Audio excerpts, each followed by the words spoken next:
basically it's a bit of a journey, this rivalry, yeah, like taking the belt and having the rematch, and then you know, all that talk and all that, you know, is a big part of not only my career, it just adds to the story, so it's all good, but it was hard. There's a lot of ups and downs in there, you know what I mean? It was a bit that I had to get through, but it's good to finally put an end to it and silence a lot of people.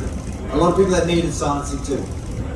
You had some swagger in there tonight. You're talking a little bit, you know, maybe showboating a little bit. I mean, was that something about maybe the energy Max had, or is that just kind of the confidence that you're getting in your career at this point? Confidence I'm getting, yeah, but I mean, it was more for myself. You know, I wasn't trying to be disrespectful to him.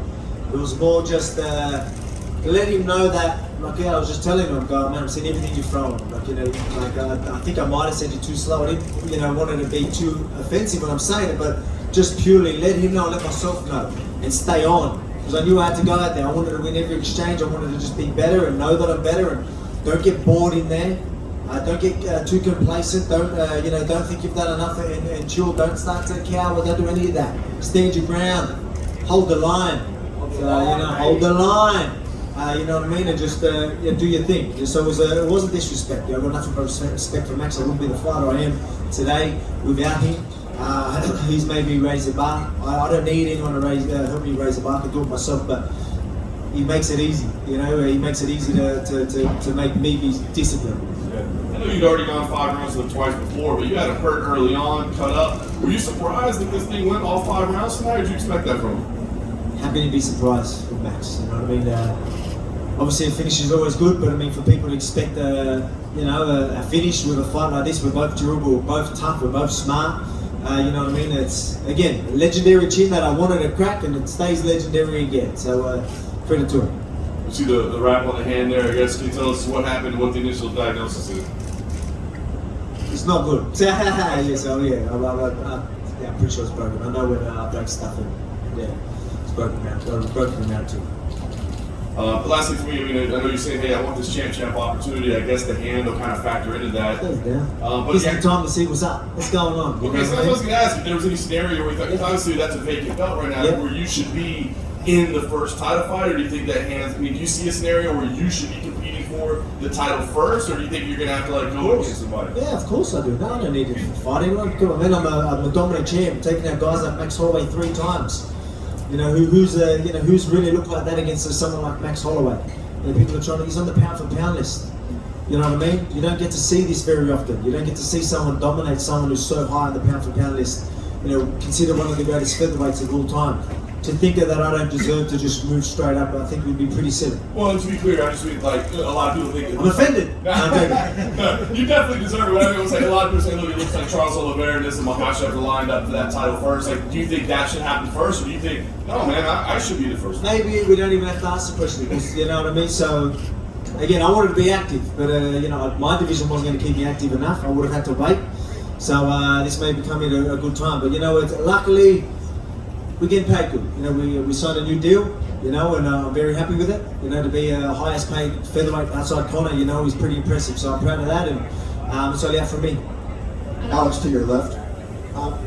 In Max's last 16 fights against featherweights not named Volkanovski, he's 16-0 with 10 finishes. I mean, he has absolutely run roughshod over the featherweight division.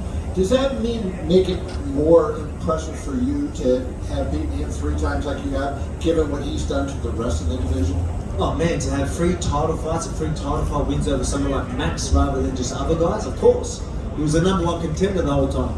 Considered greatest featherweight of all time as well, people would have his name there, you know what I mean? So, yeah man, it's incredible, of course. Like, you know, to sit there and take out someone like Max 3 times. That's really saying something. So they are a lot bigger wins than your average defense. And when you look at, you know, for years people have said the greatest fighters of all time have been Anderson Silva, John Jones, you know, Khabib.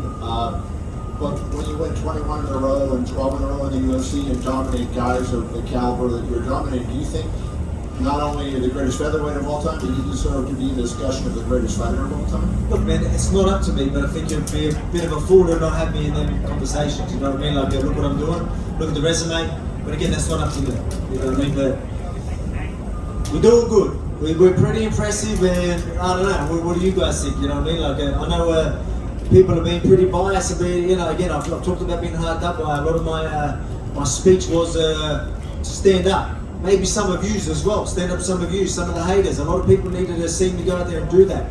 You know, I wanted to silence people. I don't hold it. You know, I don't hold any animosity. I'm not angry at you, but some of you needed to know. I'm not pointing at you. I'm just saying some people needed to know.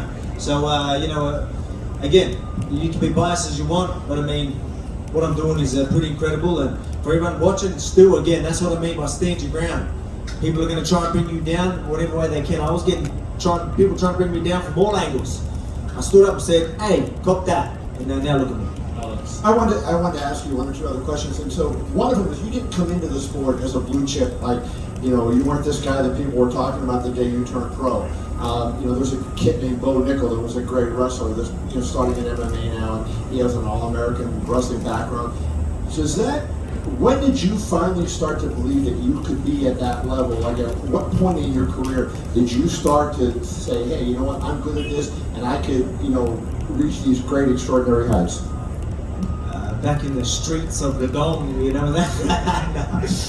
Pretty early, you know what I mean. I went in the gym, and even Joe Lopez, my head coach, you know, he doesn't let anyone just fight and go and fight. Like, it didn't take him long. He knew that I had the ticker. I had a lot of go in me, and you know, not only I had that belief, he had that belief in me as well. Pretty early. All right, over here.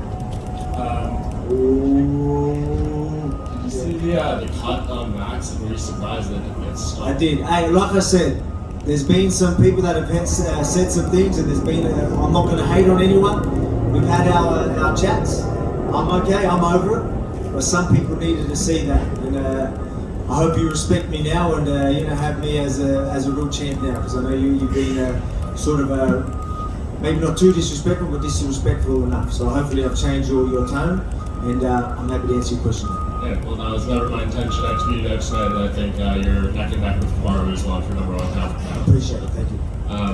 Want to know about your interaction with Henry Cejudo backstage? We saw him come up to you, and you guys had some words. What happened there? Oh, man, he just said that he wants to challenge me. He thinks he's got what it takes. Man, I need challenges, right? But I mean, they need to be big fights, and if people scream for it, we'll see. You can never say never. Like, you know, obviously he's done some great things. Whether he's got work to do, but you know, I think he could make a big fight, but you know, I don't even know what's going on. But look, I respect the guy. He can fight. You know, Olympic wrestler. You know, I mean, two-time, two-division champion. It's impressive. So we'll see what happens. But I mean, obviously, right now, we've got to wait and see. And the talk is about moving up. Aljamain Sterling, the champion in the division below, tweeted out that he feels he could take you down and submit you pretty easily. Who said that, sorry? Aljamain Sterling. Oh, Aljamain said that? Yeah. That's right. That's right. It's right. He's got a division, his own division to hold on. You know what I mean? You know, credit to him to fight someone like Peter Yan and get the win, but settle down. And as you said, last thing for me, you seem to know your body pretty well. Have you had that type of injury with your hand before, and how long do you think? Well, my first fight with Max, I broke pretty much the exact same one on the right hand. I broke that twice, the same spot, and I'll be very surprised if it's not the same injury. Alex, just in the back here. Yep. You spoke about obviously moving up to 155. Charles Oliveira today sent out a message to Conor McGregor trying to get that fight done. You know, if that does happen, where does that leave you and your hopes for capturing the title at lightweight? Can Conor even fight yet? Like, I just, you know what I mean? Like, everyone's calling Conor's name, and they will always call Conor, but you know, I won't take that serious till there's pen on paper and there's some real serious talks. But again, let me see what's happening with this. It gives me time to see what's floating about and see what's happening. Maybe see what's happening in my division. Again, I want to be active, but if it's not opponents, maybe it's injuries that might slow me down a little bit. But other than that, I need to stay active, and I want that double champ status. And like I said, I can stay active enough, and I've proved that. No, what is it? 3 fights in 9 months. I just fought 3 months ago. Not many champions are doing that. I don't think I can get a #1 contender that quick and keep me that busy. So give me another division to do it.